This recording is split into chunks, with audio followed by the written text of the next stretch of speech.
حکیم لقمان کی اپنے شاگرد کو 15 بہترین نصیحتیں۔ اگر آپ اپنے بارے میں کسی کی رائے جاننا چاہتے ہیں تو اسے ناراض کریں۔ مصیبت کے وقت غیر موجودگی کسی بھی رشتے کے تقدس کو ختم کر دیتی ہے، چاہے وہ کتنا ہی مضبوط کیوں نہ ہو۔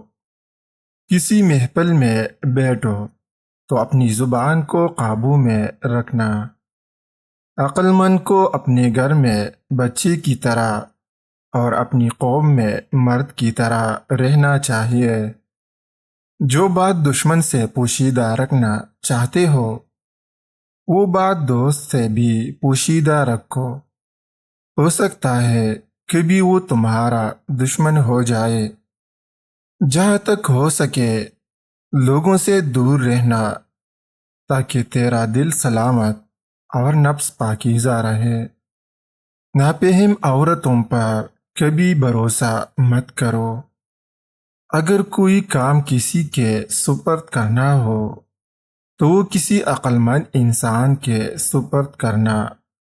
اگر عقل مند میسر نہ ہو تو اسے خود سر انجام دو۔ بے وقوفوں سے دوستی مت کرو، کیونکہ یہ مشکل وقت میں تیری مشکلات میں اضافہ کر دیں گے۔ میں نے لوہا اور پتھر سب اٹھائے، لیکن قرض سے زیادہ بوجھل چیز کوئی نہیں اٹھائی۔ اس لیے اپنی زندگی میں جتنا ہو سکے قرض سے بچنا۔ آپ کو آپ سے بہتر کوئی نہیں سمجھ سکتا، لیکن کوئی اس کی کوشش کرتا ہے تو یقیناً وہ آپ سے محبت کرتا ہے۔ عبادت کے وقت اپنے دل کو قابو میں رکھنا۔ جب دسترخوان پر بیٹھو تو اپنے پیٹ کو قابو میں رکھنا۔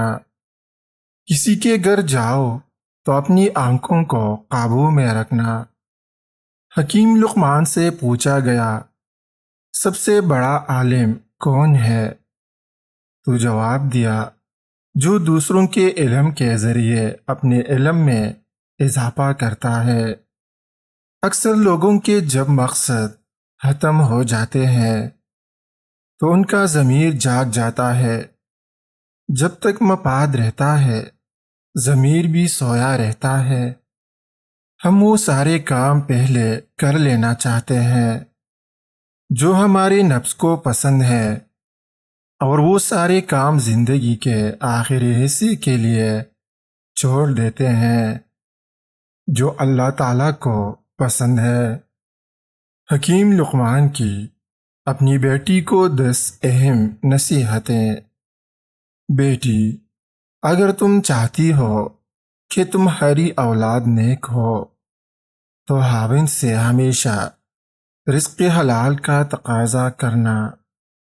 بیٹی، اگر تم خاوند کے گھر میں خوش رہنا چاہتی ہو تو غیروں کی بات پر دھیان نہ دینا۔ بیٹی، عورت کے ہمدرد صرف 4 ہیں: باپ، بھائی، شوہر اور بیٹا۔ باقی کسی ہمدردی کی امید عورت کے لیے خطرناک ہوتا ہے۔ بیٹی، شوہر کے رازوں کو ظاہر نہ کرنا، یعنی گھر کی بات کو گھر تک ہی رکھنا۔ باہر کسی غیر سے مت کرنا کہ یہ بات تم دونوں میں جدائی کا سبب بن سکتی ہے۔ ہمیشہ خاوند کے مال کی حفاظت کرنا ہے، یعنی اس کو اپنا مال سمجھنا اور اسے صحیح جگہ خرچ کرنا، فضول خرچی سے بچتے رہنا۔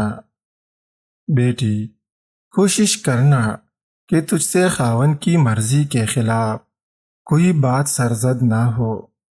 اگر غلطی سے ہو بھی جائے تو غلطی کی تلافی کی بھرپور کوشش کرنا۔ بیٹی، اگر تم چاہتی ہو کہ تمہاری زندگی اچھی گزرے، ہمیشہ صدقہ کرتی رہنا۔ بیٹی، اگر تم چاہتی ہو کہ خاوند ہمیشہ تم سے محبت کرے تو ہمیشہ صاف ستھری رہنا۔ بیٹی، اگر تم چاہتی ہو کہ میرا گھرانہ سب سے اعلیٰ ہو تو بچوں کی اچھی تربیت کرنا۔ دولت تقسیم کی جائے تو کم ہوتی ہے، علم بانٹا جائے تو بڑھ جاتا ہے۔ بچپن کا علم پتھر کی لکیر ہوتا ہے، حکمت اور دانائی مفلس کو بادشاہ بنا دیتی ہے۔ وقت کی اگر قیمت ہے تو وہ اس کا صحیح استعمال ہے۔ میں نے زندگی میں 300 سال تک مختلف دواؤں سے لوگوں کا علاج کیا، لیکن اس طویل تجربے کے بعد میں نے سیکھا کہ بہترین دوا محبت اور عزت ہے۔ کل کی سوچ کو غلط سمجھ کر انسان آج کی سوچ پر ناز کرتا ہے۔ آنے والے کل میں یہ سوچ بھی غلط ہو سکتی ہے۔ خلوص جاہل کو عالم میں بدل دیتا ہے، اور خود غرضی بڑے سے بڑے عالم کو جاہل کر دیتی ہے۔ سست اور کاہل آدمی سے دور رہنا بہتر ہے۔ تمہارا غصہ تمہارے دشمن سے بھی بڑا دشمن ہے۔ احمق شخص کے لیے نصیحت کا سننا اتنا ہی مشکل ہے جتنا بوڑھے شخص کے لیے پہاڑ کی چڑھائی چڑھنا۔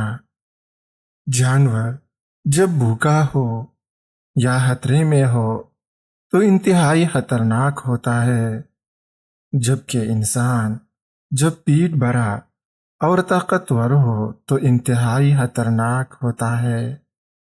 موت ایک کھلا راز ہے، کھلا اس لیے کہ ہر شخص جانتا ہے کہ موت ہر حال میں آنی ہے، اور راز اس لیے کہ کوئی بھی نہیں جانتا کہ کب، کہاں اور کیسے۔ جب کسی کام میں اچھے برے کی پہچان نہ رہے تو آغاز کو دیکھ کر انجام پہچان لینا چاہیے۔ حکیم لقمان سے پوچھا گیا کہ موت سے زیادہ تکلیف دہ کوئی لمحہ بھی ہے؟ تو انہوں نے فرمایا، ہاں، جب کوئی سفید پوش انتہائی مجبور ہو کر کسی کے آگے ہاتھ پھیلائے تب اس کے لیے وہ لمحہ موت سے زیادہ تکلیف دہ ہوتا ہے۔ حکیم لقمان کے سوالات پر عقل، شرم اور محبت کے جوابات سن کر آپ بھی حیران ہو جائیں گے۔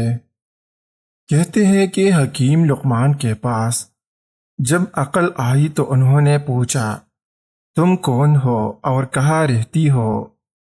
عقل نے جواب دیا، میں عقل ہوں اور میں انسان کے سر میں رہتی ہوں۔ محبت کے بعد تقدیر آئی تو اس سے بھی وہی سوال کیا کہ تو کون ہے اور کہاں رہتی ہے؟ تقدیر کہنے لگی، میں تقدیر ہوں اور انسان کے سر میں رہتی ہوں۔ لقمان حکیم نے کہا، وہ تو عقل کا نشیمن ہے۔ پھر عقل بولی، جب تقدیر آتی ہے تو عقل رخصت ہو جاتی ہے۔ اب عشق آیا، اس سے دریافت کیا گیا، تو کون ہے اور کہاں رہتا ہے؟ جواب ملا، میں عشق ہوں اور انسان کی آنکھ میں رہتا ہوں۔ لقمان حکیم نے کہا، وہاں تو شرم رہتی ہے۔ اس نے جواب دیا، جب عشق آتا ہے تو شرم چلی جاتی ہے۔ آخر میں لالچ آیا، اس سے بھی پوچھا گیا کہ تم کون ہو؟ جواب ملا، میں لالچ ہوں اور انسان کے دل میں رہتا ہوں۔ لقمان حکیم نے کہا، اس جگہ تو محبت رہتی ہے۔ تو لالچ نے جواب دیا، جب میں آتا ہوں تو محبت چلی جاتی ہے۔